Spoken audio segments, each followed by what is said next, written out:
जैसा कि अभी आपने देखा कि विधायक राकेश सिंह से मुलाकात हुई और जगत गुरु से मुलाकात हुई है।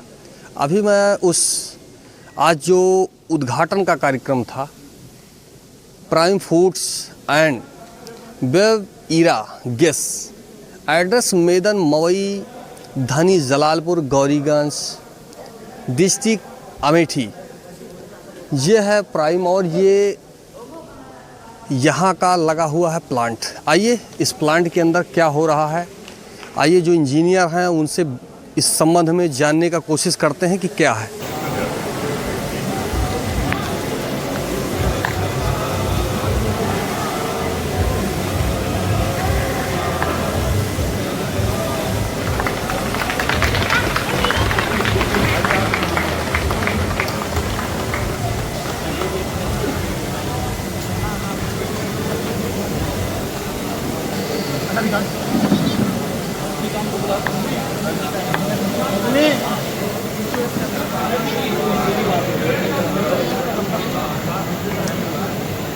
आइए इनसे बात करते हैं। सर शुभ नाम क्या है आपका? दिलीप कुमार। दिलीप कुमार, आप क्या हैं इसमें? मैं पूरा प्लांट देख रहा हूँ। अच्छा, आप ही देख रहे हैं प्लांट। चलिए जो भी है इसके बारे में जानकारी दे दीजिए।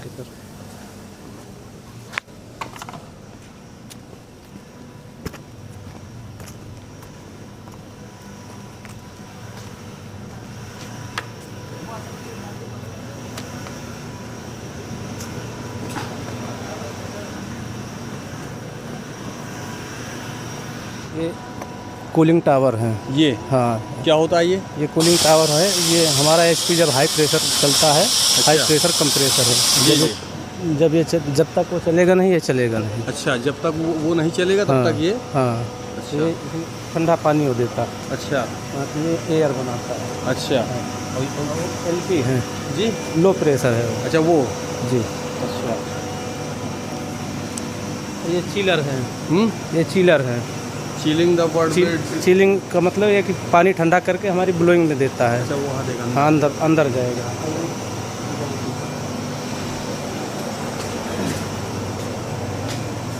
हमारे सर हैं। क्या नाम है आपका? अभिषेक सिंह मेरा नाम है। क्या है आप इसमें? मैं पूरा प्लांट ऑपरेशन देखता हूँ, पूरा प्लांट सेटअप कराना सारी कुछ मेरा जिम्मेदारी होता है, मैं कराता हूँ उनको। चलिए इसके बारे में थोड़ा अभी जानकारी दे दीजिए। देखिए, मैं आपसे शुरुआत करता हूँ। जी जी, पूरी तरीके से मैं बताता हूँ आपको। आप पीछे आपको बताया गया है। जी जी जी, हाँ, ये हमारा कूलिंग टावर होता है। अभी आप उधर देखेंगे आप। जी जी, ये हाँ जी, हाँ बोल दीजिए, आ जाएँ। ये कूलिंग टावर होता है हमारा। इस मशीन को ठंडा करने के लिए कंप्रेशर होता है, हाई प्रेशर होता है इसमें। इसी मशीन को फुलाने के लिए वो मशीन लगी हुई है अंदर, तो कंप्रेशर होता है। उसी को ठंडा करने के लिए वो मशीन लगी होती है।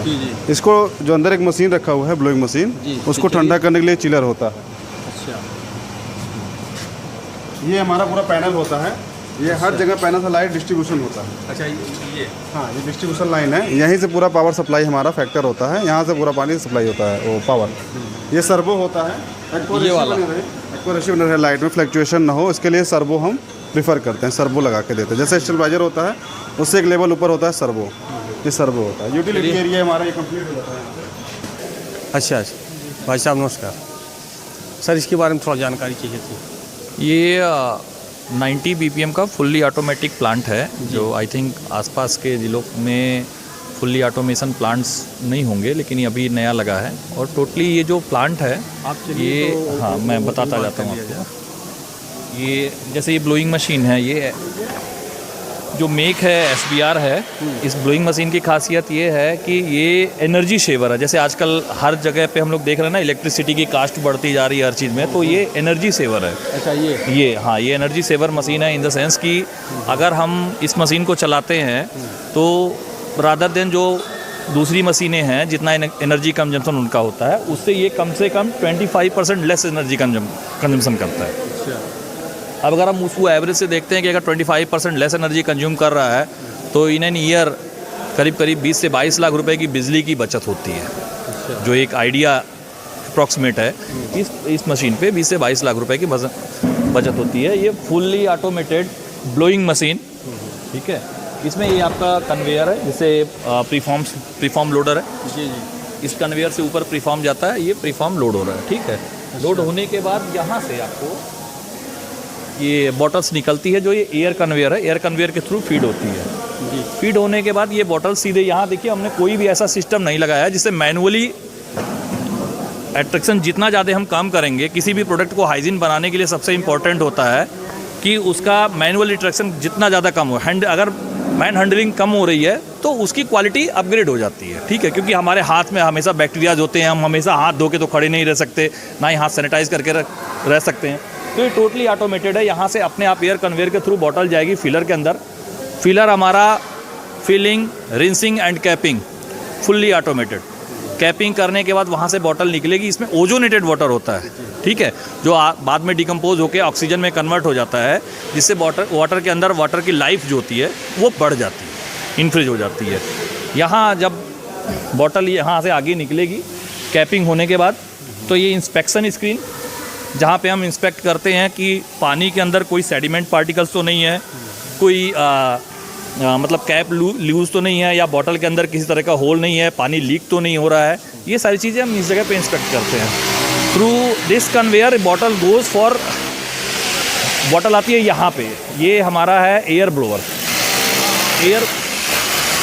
एयर ब्लोअर का काम होता है बॉटल के ऊपर जितना भी पानी लगा होता है, ठीक है, सीजन का टाइम होता है तो पानी के अंदर मॉइस्चर एब्जॉर्ब करता है, ठीक है। मॉइस्चर आने के बाद जब केस उठाते हैं तो उसमें पानी थोड़ा थोड़ा रहता है, तो ये एयर जो होता है ये पानी को नीचे गिरा देता है, पानी को कट कर देता है। उसके बाद यहाँ पे जो स्टिकरिंग होगी, इससे एक फ़ायदा ये होता है, स्टिकर जो होते हैं स्लिप नहीं करते, सीधे लगते हैं, बिल्कुल स्ट्रेट लगते हैं जैसा चाहिए अपने को, ठीक है। तो ये स्टिकरिंग होगी। स्टिकरिंग के बाद that is laser coding. Laser coding से क्या होता है, जैसे हम लोग मार्केट में देखते हैं रेलवे स्टेशन पे किसी ने बोतल उठाई और कहीं से कैप इधर उधर से मिल के कैप लगा ली और दोबारा पानी पैक करके भेज दिए। बट अगर लेजर कोडिंग हुई तो लेजर कोडिंग किसी बोतल पे है, ठीक है, लेजर कोडिंग करने के बाद वो कोडिंग मिटाई नहीं जा सकती, कांट बी चेंज। यहाँ से अगर बोतल किसी भी तरीके से टूट गई, फूट गई, या किसी ने चाहा मैं चेंज करके डाल सकूँ, तो वो कुछ नहीं कर पाएगा। ये एक बार जो प्रिंट हो गया वो प्रिंट ही रहेगा, वो उसको हटा नहीं सकता, ठीक है। कोई टेम्परिंग किसी भी तरह की उस पर नहीं हो सकती कि मार्केट से किसी ने मिटा दिया, कुछ और लिख दिया, ये सब कुछ भी नहीं हो सकता। तो इसलिए लेजर कोडिंग हम लोग प्रीफर करते हैं। उसके बाद सेकंड इंस्पेक्शन होता है, सेकेंडरी इंस्पेक्शन में हम देखते हैं कि ये स्टिकर प्रॉपर आया है, कोडिंग प्रॉपर हुई है कि नहीं हुई है। उसके बाद ये टोटल बॉटल चली जाती है श्रिंक पैकिंग में, श्रिंक रैपिंग में अलग अलग साइज, जैसे 200 ml 48 का पैक साइज होता है, 500 ml हमारा 24 बॉटल का पैक साइज होता है, और 12 ये 1 लीटर होता है, 12 बॉटल का पैक साइज होता है, ठीक है। ये पैकिंग यहाँ से करके आगे वो देखिए उस तरह से पेटियाँ निकल जाती हैं। जो पानी बनने का प्रोसेस है जी, वो जो आरओ का प्रोसेस है वो मैं आपको एक बार ब्रीफ कर देता हूँ। आप अगर चाहें तो मैं आरओ के अंदर भी ले चलता हूँ, आपको वो भी ब्रीफ कर दूंगा मैं प्रॉपर। आरओ का जो कॉन्सेप्ट है that is called reverse osmosis. Reverse osmosis technology यहाँ पे यूज होती है टोटली। पैकेज ड्रिंकिंग वाटर के जितने भी प्लांट होंगे, मोस्टली हमारी जो ये टेक्नोलॉजी है ये टोटली रिवर्स ऑस्मोसिस पे डिपेंडेंट है। हमारा पानी जो सोर्स वाटर है, सोर्स वाटर बोरवेल से निकलने के बाद एक पीछे टैंक्स हैं, ठीक है, रॉ वाटर टैंक्स में स्टोरेज होता है, जहाँ पे हम डिसइंफेक्टेंट डोज करते हैं। It's a high sodium hypochlorite, जिससे बैक्टीरिया को किल करते हैं। और उसके साथ में हमारा जो एक कोगुलेशन होता है मैग्नीज का या आयरन का कोगुलेशन भी उसके साथ में ही होता है, उस केमिकल के साथ में। वहाँ से पानी हमारा आता है, इसमें ये है active sand filter, pressure PSF बोलते हैं इसको, ठीक है, pressure sand filter. Pressure sand filters में जो इम्प्योरिटीज़ होती है, नॉर्मली इम्प्योरिटीज, जैसे पानी के अंदर कोई सेडिमेंट आ गया, कोई डस्ट आ गया, वो यहाँ क्लियर हो जाती है। After that it's come to activated carbon filter. Activated carbon filter का रोल जो होता है, पानी के अंदर किस तरह की स्मेल है उस स्मेल को एब्जॉर्ब करता है, वो जो हमारा पीछे से केमिकल फीड हुआ है उस केमिकल को एब्जॉर्ब करता है वो, ठीक है। उसके बाद ये पानी को पूरे मतलब ऑर्डर फ्री करके हमें 5 माइक्रॉन पे भेजता है। 5 माइक्रॉन फिल्टर इसलिए होता है कि कोई भी सेडिमेंट इन दोनों जगह से निकल के अगर पास आउट हो गया तो यहाँ पे वो कैप्चर हो जाए। आफ्टर दैट हाई प्रेशर के थ्रू ये मेम्ब्रेन में फीड होता है। मेम्ब्रेन की पोर साइज होती है 0.0001 माइक्रॉन, मतलब एक बैक्टीरिया की पोर साइज होती है 0.45 माइक्रॉन, जनरली आप सभी लोग जानते हैं। और एक क्लास्ट्रीडिया बैक्टीरिया होती है जिसकी पोर साइज होती है 0.22 माइक्रॉन्स। बट अगर 0.0001 की माइक्रॉन से हम फीड करके पानी को निकाल रहे हैं प्रेशर से, तो वहाँ पे बैक्टीरिया आने के चांसेस ऑलमोस्ट नील हो जाते हैं। उसके बावजूद यहाँ से जब पानी निकल रहा है, आफ्टर दैट निकलने के बाद हमने वहाँ पे यूवी लैंप लगा रखा है। ये पीछे आप देख सकते हैं, ऊपर से अगर दिखाएंगे आप इधर से दिखाएंगे तो ये यूवी है। अल्ट्रा वायलेट ट्रीटमेंट भी हम कर रहे हैं पानी का। अल्ट्रा वायलेट ट्रीटमेंट करने के बाद ये पानी हमारा स्टोर होता है इस टैंक में, जहाँ पे डोजिंग होती है मिनरल्स की। जैसे कभी भी पानी को अगर हम फिल्टर्ड करते हैं, सारा कुछ करते हैं, तो उसके बाई प्रोडक्ट्स निकल जाते हैं, उसमें से पानी से अलग हो जाते हैं। तो हमें उस बाई प्रोडक्ट की स्टेबिलिटी को बनाने के लिए कुछ चीज़ें फीड करनी पड़ती है। जैसे एफएसएससी की गाइडलाइन है कि पानी के अंदर कम से कम 10 mg कैल्शियम होना ही चाहिए या 5 mg मैग्नीशियम होना चाहिए। तो वो यहाँ पे हम मिनरल्स के थ्रू उसको ऐड ऑन करते हैं। मिनरल्स भी हमें कोई भी ऐसे जनरल मिनरल्स हम परचेज नहीं कर सकते, एफएसआईसी अप्रूव्ड होना चाहिए और एफसीसी ग्रेड का मिनरल होना चाहिए। और जो हम मिनरल परचेज कर रहे हैं वो वर्ल्ड की टॉप 4th कंपनी में से रैंक्ड है। वो कंपनी यूएस स्ट्राइल या हो गया या कैंटॉन, हम उनसे परचेज करते हैं। ठीक है, मिनरल्स डोजिंग होने के बाद ये पानी आपका इस टैंक में आया। इस टैंक के बाद से अब हमने एक प्रोटेक्शन इस पर यहाँ भी दी है, जबकि 0.111 से ये पास आउट होके आ रहा है। मुझे पता है कोई पार्टिकल नहीं आएगा, बट इन केस कोई चांस अगर बनता है तो we have another filter here. ये 0.1 माइक्रॉन का एक और फिल्टर हमने ऐड ऑन किया हुआ है कि इफ कुछ भी इंप्योरिटी आती है तो यहाँ से क्लियर हो जाए। आफ्टर दैट ये टैंक है, ये ओजोनेशन करता है। इसके अंदर ओजोन रिसर्कुलेट होता रहता है, पानी लगातार रिसर्कुलेट होता रहता है, इसके अंदर ओजोनेशन होता रहता है। यहाँ का ही पानी फिलिंग के लिए जाता है, इसके बाद ही फाइनल प्रोडक्ट की फिलिंग होती है। ये ओजोनेटर है आपका, ये ओजोनेटर भी फुल्ली ऑटोमेटेड ओजोनेटर है। इसके अंदर सबसे खास चीज़ ये, इस ओजोनेटर में जो अलग से पैनल लगा हुआ है हमारा, जैसे पीएच हो गया, टीडीएस हो गया, हमको जो गाइडलाइंस है एफएसआईसी की उसके हिसाब से पीएच, टीडीएस, ओजोन तो हमारी अलग से गाइडलाइन होती है। जो रखना है पीएच, जो टीडीएस रखना है वो हमने एक बार फीड कर दिया। अगर उससे अप एंड डाउन होगा तो यहाँ से ट्रिप कर जाएगा, प्लांट बंद हो जाएगा, मोटर चलेगी नहीं, फिलिंग नहीं होगी। मतलब जो कंसिस्टेंसी है, जो टेस्ट की कंसिस्टेंसी है, जो वाटर की कंसिस्टेंसी है, वो रेगुलर एक जैसी रहेगी। इसका बहुत ज़्यादा ध्यान इस प्लांट के अंदर रखा गया कि जो टेस्ट हमारा डे 1 निकल रहा है, फर्स्ट डे निकल रहा है, वही टेस्ट हमारा कंटिन्यूसली निकलता जाए, उसमें कोई भी फ्लक्चुएशन नहीं आना चाहिए। इसीलिए इसको अलग से लगाया गया कि फ्लक्चुएशन फ्री रहे। ठीक है, और उसके बाद जो भी पानी बनता है सर, वो लेबोरेटरी के अंदर टेस्टिंग के लिए जाता है।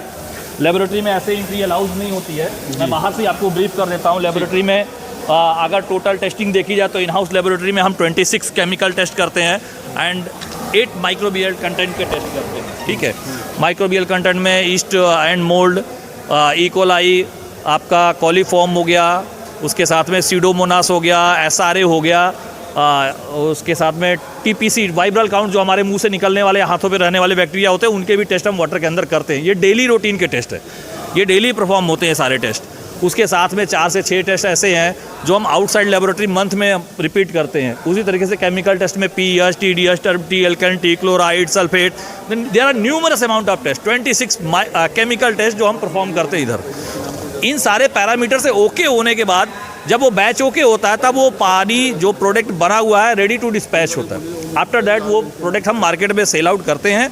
उसके बाद भी उसको 6 महीने तक हम अपने पास रखते हैं कि 6 महीने में क्या उसकी प्रॉपर्टीज़ में कोई चेंजेस हो रहा है या नहीं, उसका भी असेसमेंट हम अलग से करते हैं। ठीक है, तो ये पूरा सिस्टम है आपका, मतलब फ्रॉम बोरवेल टू इंड, कैसे हम प्रोडक्ट बनाते हैं, कैसे हम उसकी क्वालिटी को श्योर करते हैं, कैसे हम उसकी क्वालिटी को कंट्रोल करते हैं।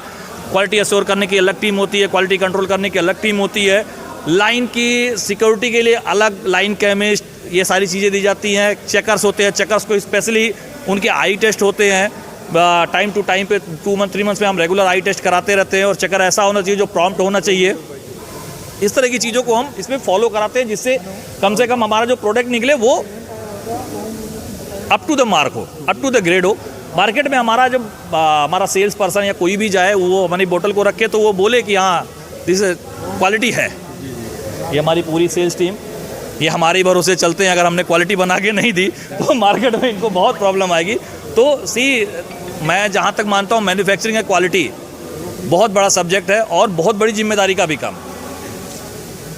अगर हम वो जिम्मेदारी नहीं निभाएंगे तो कहीं ना कहीं हम लोगों के साथ धोखा कर रहे हैं। तो इसलिए हम लोगों ने इतना बढ़िया प्लांट लगाया, इतना ऑटोमेटिक प्लांट लगाया, इतना अच्छा सिस्टम लगाया कि आगे चल के फ्यूचर में किसी को भी इस तरह की कोई दिक्कत ना हो। हमारा प्रोडक्ट पीने वाला हमारा कंज्यूमर ये समझे कि ये जो प्रोडक्ट आ रहा है वो 100% ऑथेंटिक एंड क्वालिटी चेक्स के साथ आ रहा है। थैंक्स अ जानकारी बहुत ज़बरदस्त है आपको। मेरा 22 साल का एक्सपीरियंस है वाटर इंडस्ट्री में, और from Pepsi and Coca Cola, then Bisleri, Clear, Patanjali. Right now I am working as vice president operation in गैलेंस। बहुत धन्यवाद। Thank you. अभी आपने देखा ये भाई साहब हैं और बहुत ही अच्छी जानकारी है, बिना किसी रोक टोक के, तेज़ी के साथ, बेबाकी के साथ इन्होंने सारी चीज़ों को विस्तार से जैसे होना चाहिए, जैसे ये हमको समझ में आता है कि पहले से ही सारी चीज़ें फाइनल थी कि आज इंटरव्यू देना है, आज ये चीज़ ये करना है, और तेज़ी के साथ इन्होंने वही बहुत बेबाकी के साथ अपनी बात को रखा है। ये जो आज स्टार्ट हुआ है, आज इसका उद्घाटन था, इसके बारे में इन्होंने जानकारी दी है। भाई साहब आपको बहुत बहुत धन्यवाद। Thank you thanks a lot. आपसे मुलाकात करके बहुत अच्छा लगा। धन्यवाद आपको भी। फिलहाल मैं तुराई पांडे, NDTV लाइव, अमेठी से।